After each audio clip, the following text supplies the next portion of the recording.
Let's talk about Game of Thrones for a sec. I need a lot of wine for this one. Lots of wine, lots more wine. Hey everyone, thanks for clicking in and welcome to Target Audience 315. Today is a bittersweet episode. Today we're going to discuss the final seasons of Game of Thrones and then speculate wildly on what we might expect during these last 6 extended episodes. It sucks Dragon Balls that the final season is only going to be a mere 6 episodes. However, with the exception of the first 2 episodes being about the standard 58 minutes long, each episode remaining is going to clock in around 80 minutes, give or take. And we'd most certainly take more if we could. We've had an exciting run since Game of Thrones premiered and took the world by storm on April 17th, 2011. And the beginning of its end is this Sunday, April 14th. This opening is not going to age well. With an enormous cast of intricately woven characters and an even more detailed world, George R.R. Martin has masterfully created an entire mythology that makes Tolkien look like a lazy hobo. The sheer body count has been staggering, and the events that have unfolded over the last few years have made the show one of the most nerve-wracking and unpredictable shows ever, hands down. One hand down. There is so much left to happen, and there's so many unanswered questions. Are we ever going to get a Clegane Bowl? Are we going to find out what the hell the Night King's true motivations are? What about the visions Dany saw in the House of the Undying? And where the heck did that masked lady Quaithe run off to? What the hell did Varys hear the voice in the flame say? Do the Masters take the pillar and the stones of the Unsullied? We got questions.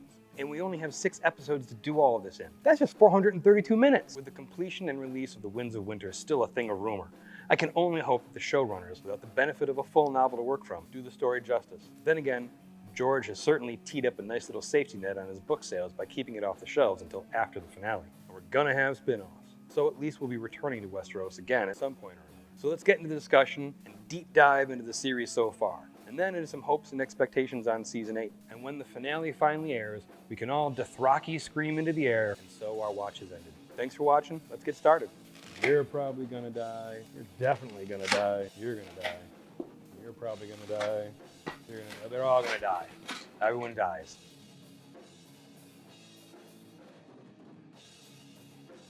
All right, we're here today to talk about Game of Thrones. The resident Game of Thrones expert, Joe, and Melody. Hello. Today I'm drinking from Omegang Game of Thrones beer. And I've already had some earlier today because me and my friends do a death draft.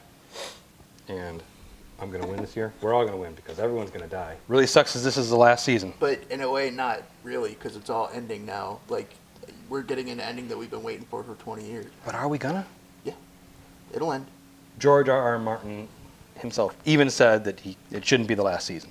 I was reading that and I agree. Well, no matter what they do with this show, they have, last I heard, 5 or 6 prequel shows in production. Yeah, I know. And God only knows what those are going to be. Are the prequels going to be the Dance of Dragons? That's one of the things that I'm anticipating, but I think 2 things. I think one of them's probably going to be The Long Night, and one of them's probably going to be The Conquest. Because The Conquest sets the stage for everything that we know now. Like the great houses and all that all gets established during The Conquest. Wait, so you have a pool going on who's going to die when? Yeah. That's fantastic. To backtrack, I'm kind of a little, it hurts a little this is the last season because we're definitely not going to get the book anytime soon. He definitely said a couple of times, oh, it's a couple months till I have Winds of Winter, or it's next year I got Winds of Winter. True. But that was 10 years ago. So we're talking about the books. How close are the books to the show? Closer the earlier you get in the show. So the first season may be like It's pretty close. Pretty long. As they've diverged, they've generally diverged in a way that's fun and makes sense. Okay. Like, yeah, because a lot of the Marvel movies, they'll take actual storylines from the books and they'll make tweaks and changes, but because of the universe they've built, they make sense. They're logical changes, they're logical tweaks, to where if they followed the comic, it actually would make less sense. right. Every one of these characters, I complain about this a lot if you watch past episodes. There aren't that many right now, but if you watch past episodes, I complain a lot about a lack of development. Now, in Game of Thrones, there is so much development on these characters, and it's not pandering development. They're not rushing anything. If there's anything Game of Thrones doesn't do, it doesn't rush anything, with the exception of that last season. All of these characters have had so much development, you really kind of see how they've gone from point A to point B. I mean, Jaime, his story arc is incredible. I mean, he starts off this despicable dickhole, and now you're kind of like, he's borderline honorable, if not just outright honorable, but he's trapped by this life that he's carved out for himself. A friend of mine once said about him, I don't usually root for people that throw small children out of tall windows. Yeah, that's the other thing. Is George Martin writes a lot of these characters where you're kind of conflicted, like, I shouldn't be rooting for this person, but there's so much gray area that I can't help but kind of identify with this person's story arc. The thing that I wish that they had done better in the series that they did in the books is Danny's vision at the end of season 2. The House of the Undying? Exactly. That vision in the books gives you a roadmap for everything that's going to happen, and there's some points in it that threw you clues for later in the game. More stuff that wasn't really explained in the show, but in the books you get a little more deeper into it. So I didn't know if there was a triangle with Tywin. Yes, Tywin Lannister and his wife Joanna, they loved each other, and Tywin was devoted to her. And they had the twins, and they were at King's Landing, and Joanna was one of the Queen's people, one of the Queen's maids. And there was some sort of drama which led to them leaving King's Landing and going back to Lannisport. And it's never really clarified what that drama was, but whatever it was, before it, Aerys and Tywin are friends, and he's the hand, and he's the guy who does everything. So Tywin was the hand? Yes. Okay. He's had 2 runs of being a hand. He's the hand, but he's never the king. Always a bridesmaid, never a bride. Troopers. These books are deep. We are going to be getting into a lot more of the book stuff, comparing it to the show. Let's stick to the show for a bit right now before we get too much into the books. It's impossible to do a recap of all 7 seasons with any certain detail. James Corden has a recap, which is brilliant. It's done in like 4 minutes. We're not going to do a lightning recap like he did. There's a throne. There's a bunch of dead people. Everybody else dies. There's your recap. As you can tell, we are going to do a lot of comparisons between the book and the show to try to kind of more of an idea of where the show is going in season 8 and what we can predict to happen in season 8. So while we're talking about the book, I've got some questions rooted in the show, but maybe you can answer because you have so much knowledge backlog from the book along with the show. Okay. Question 1.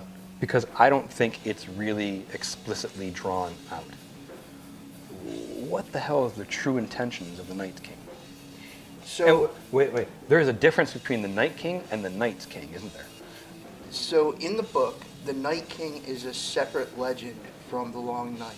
Okay. In the book, the Night King is an old commander of the Night's Watch who finds some sort of strongly implied supernatural woman that he falls in love with. He betrays all his vows, he takes the night for it, and he proceeds to try and conquer the North. And the Starks stop him. And that's the Night. That's the Night King. Night, singular king. Right. The Night's King, as it's been presented in... And that's this blue gentleman here. Right. As it's been presented in the show, is more like the god, the other, in the books, where R'hllor, the fire demon, has this whole mythology where it's him and the other, and fire and ice and life and death. And just making that distinction was just like, George, come on, man, it's too close. Night, singular, and knights. That's just unfair, man. The number of characters that are in this show, when you have 2 different characters in the story, where the only difference is an I think what S. he's going to do, I don't think it's going to turn out to be a different thing. I think what it is the one story or the other has gotten twisted over time in the telling.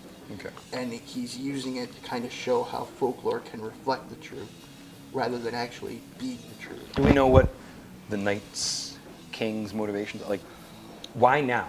I mean, like, were they sleeping this whole time? Did somebody piss him off? Why now? And what's the real goal? Like, killing everybody in the world, that's kind of a lame goal, but if that's his goal, why didn't he start 10 years ago? His dominion is death. Okay. So, Varys. Yep. What the hell did the voice say from the fire? It actually says in the books directly. Do they say in the books what the voice said to him? And I don't think the voice talked to him. The voice was talking to the magician who cut him. Euron Greyjoy in the books has a horn called Dragon Binder. A horn from a huge dragon, supposedly, that he got in Valyria. He was pirating a ship, and there were 4 warlocks from Karth, and he grabbed it from them. The horn kills mortal men, but it'll make any dragon obey him. We saw in season 1 at the Fist of the First Men with Samwell and the Night's Watch when they were beyond the wall, they had collected dragon glass, and there was a horn there. Now, I know there's another horn, the Horn of Winter, or the Winter's Horn. Do you think we're going to see both of those horns in action? Do we think that's what they found? I think, yeah.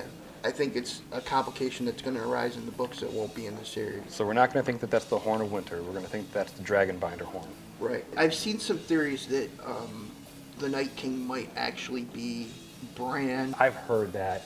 I don't like that theory, because if I've said it once, I've said it a million times. I hate time travel. I thought they did pretty good with Bran at Summerhall.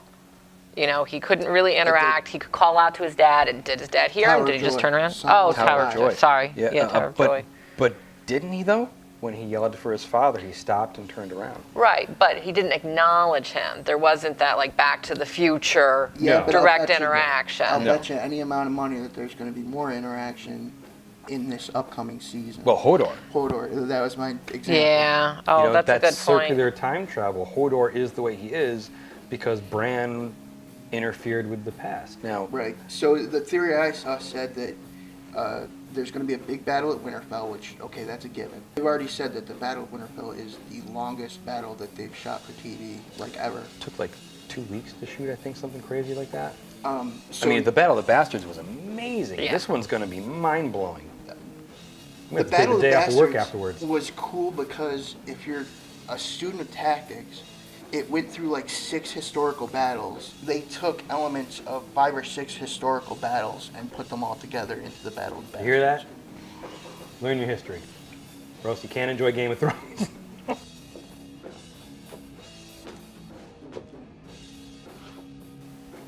Do you think we're going to get a Clegane Bowl? Yes. What's the story with Quaithe? She shows up in season 2 and then she Kaiser Sose's out of the whole show. Yep. She's all cryptic with Jorah, and then we don't see her again. Well, and she's all cryptic in the books, and it's still open-ended, so none of that has been resolved. So we're still Quaitheless. Do you think we're going to see Arya's dance instructor, Serial Pharrell, again? I hope so. I don't think so, we but I don't hope we don't so. get to see him actually die. Yeah. I mean, I hate that about this show is they do that so many times. You'll see somebody like, Right, but then Arya specifically goes into a plot line concerning shapeshifters. So Yeah. to think that there's a shapeshifter running around her is not completely off the wall. Well, I think he was a faceless man, and I think he was the faceless man that she trained with. I mean, he puts his Jagan? face on at one point. you think it's Jagan? Yeah. He Maybe puts that's his why he face took- on when she does the poison. And I mean, yes, he wore a lot of other faces, but to me, And maybe that's why he took such a shine to her. yeah. Yeah, Because she doesn't know it, but they already have a relationship, and he kind of sees something in her. I like that. Well, and obviously Syrio did.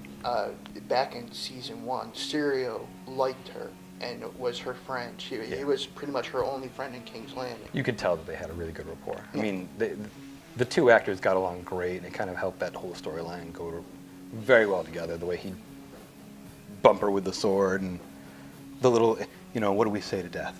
Not today. Not today. That whole relationship was just, it was cute. It was like the precursor to her and the Hound, which was also a great relationship.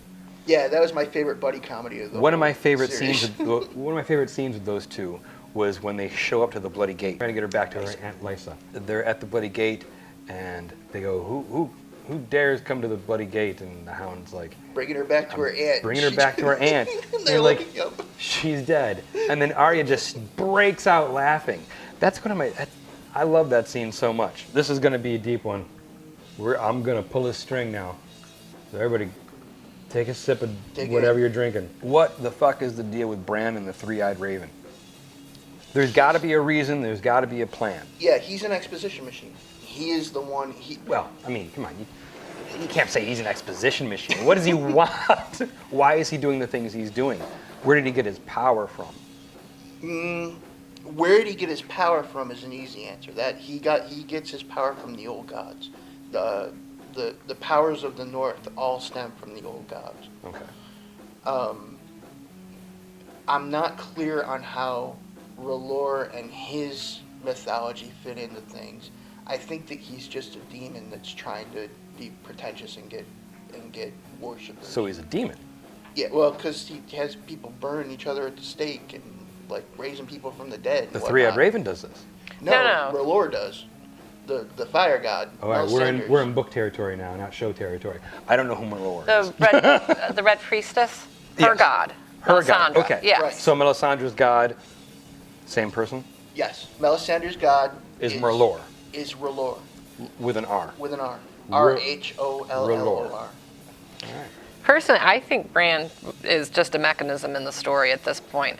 I think that when they need to, discover something or make something known, they're using him just I like want they to used show Hermione. you what's going on here, Yeah. so I need some omnipotent force to show Yeah. you, Right. because I don't really have any real Well, way to show you something that would be so far. The fight is going to be between the Night's King, who is the ice god, versus R'hllor, who is the fire god, This is- and Bran's just in the middle watching. This is the problem I had when I first started watching Game of Thrones. I had to stop and restart like 3 times. There were so many characters, and there were so many locations.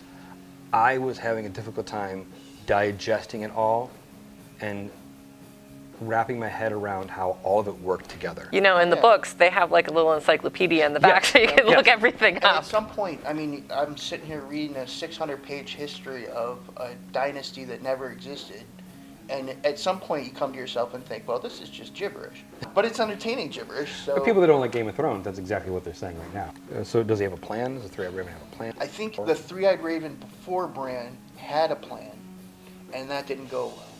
I think that his plan involved Bran going into that cave and being trained as a Three-Eyed Raven, and then Bran screwed that up by, in that vision, touching the Night King and drawing his attention. So basically, it was like a tag you're it thing. Yeah. Well, I think his role is to try to keep the Night's King in check, and I don't know if there's a parallel between that and Dany and the Dragons, but to me, the Three-Eyed Raven is not its own thing. It's just trying to maintain balance. So, predictions for season 8. We are of the same mind where I think it's going to be the end of the world. Here's my argument for why I think it's going to be the end of the world. From the very beginning, they have a series of storytelling beats that they all have in common. They're called tropes. So the whole point of this series has been to subvert those tropes. The secret about Cersei is that she's not very good at the Game of Thrones. She's not a good operator. She just... Oh, no, I mean like when she had the High Sparrow come in and fuck everything up. That was clear evidence that she was making these very bold decisions that got her what she wanted on the short term, but on the long term, Right. that was like 2 steps forward, 3 steps back. Right. And her only card is sheer bloodthirstiness. Yeah. She's willing to kill everybody in the room. But beyond that, she's just not very good at, You know who was a great character that I wish they didn't get rid of? And I know that character had more story to tell, but they never got into it. Catelyn Stark. She was a great character. She'll be back. Will I she, don't know though? if she will. Stoneheart. I don't think they're going to do Lady Stoneheart. I think they will. You think so? This is I hope this late in so. the game. Yep. I hope- think you know that's what, going to if be. they pull her out of the back pocket, like just as a surprise reveal, that would be really cool. So let's move on to, okay, so before, if we're both right and it becomes the end of the world, there's no great ending, because there's one scene that sticks in my head when I'm trying to make a prediction about what season 8 is going to give us. One scene that sticks in my head the most is with Theon Greyjoy. If you think this has a happy ending, you haven't been paying attention.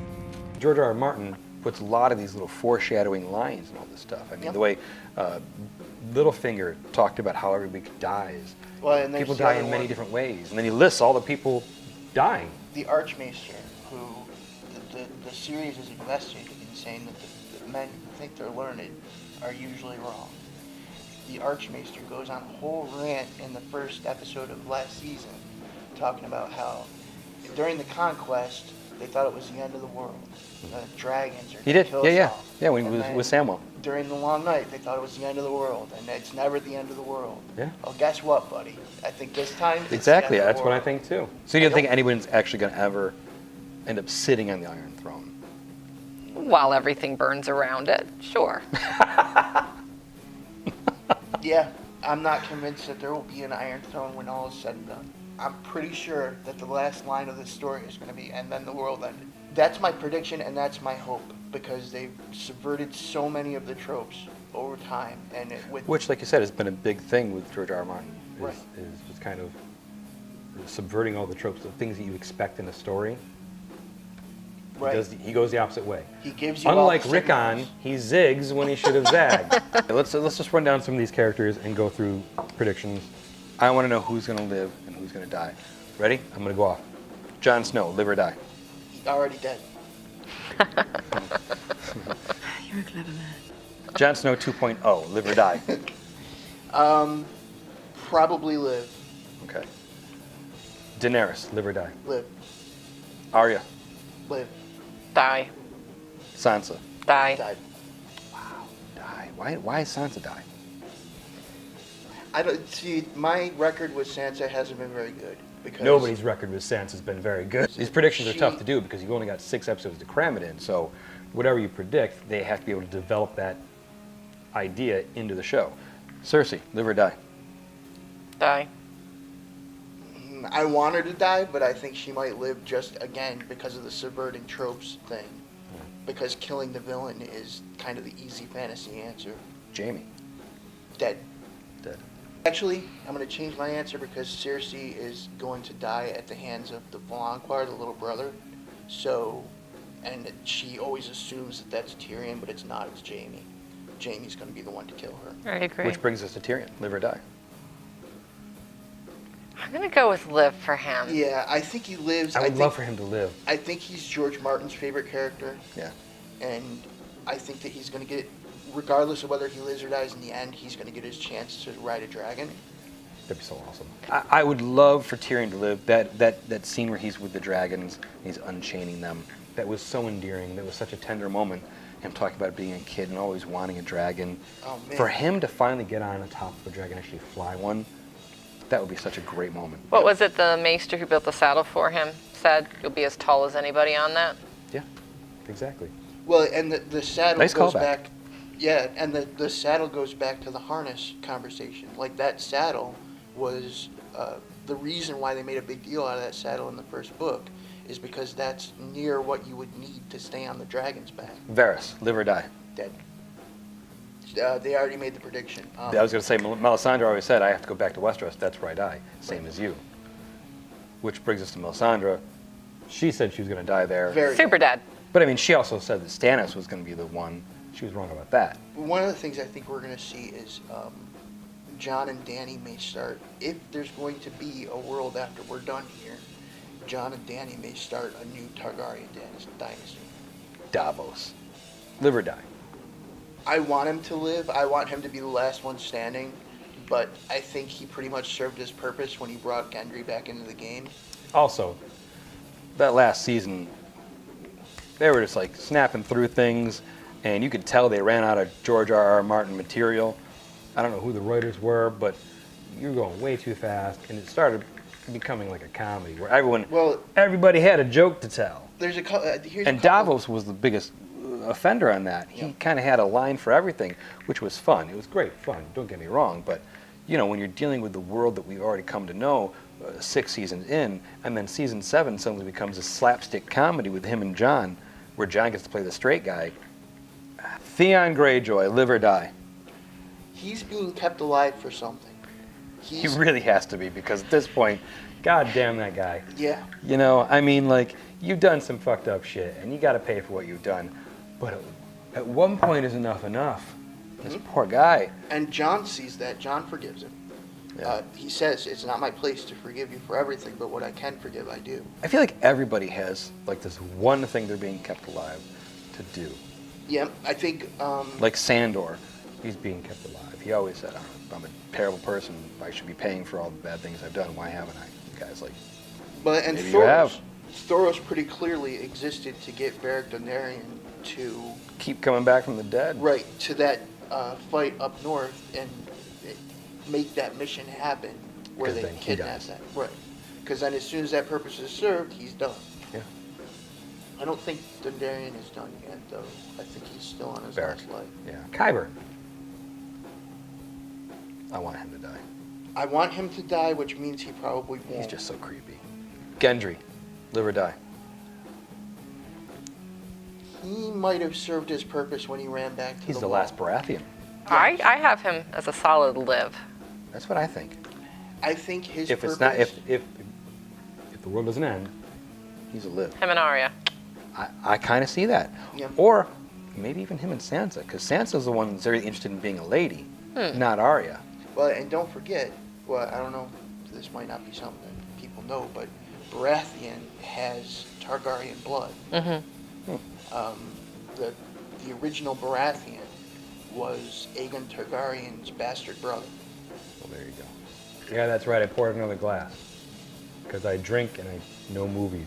I think we're going to wrap this up here. We got predictions. We talked extensively about the books and the show. We got a little insider information, stuff you might not have known from the show. Thank you very much, Joe. Thank Thanks you, for Melody. having me. I think we're going to have Joe come back because the Star Wars movies are going to come up, and we're going to have him back and talk about those. The only thing I know better than Westeros in this world is Star Wars. But that's it. Thank you. All right, thanks. And now, our watch has ended. That's fucking corny, though. When you play the Game of Thrones, you win or you die. There is no middle ground.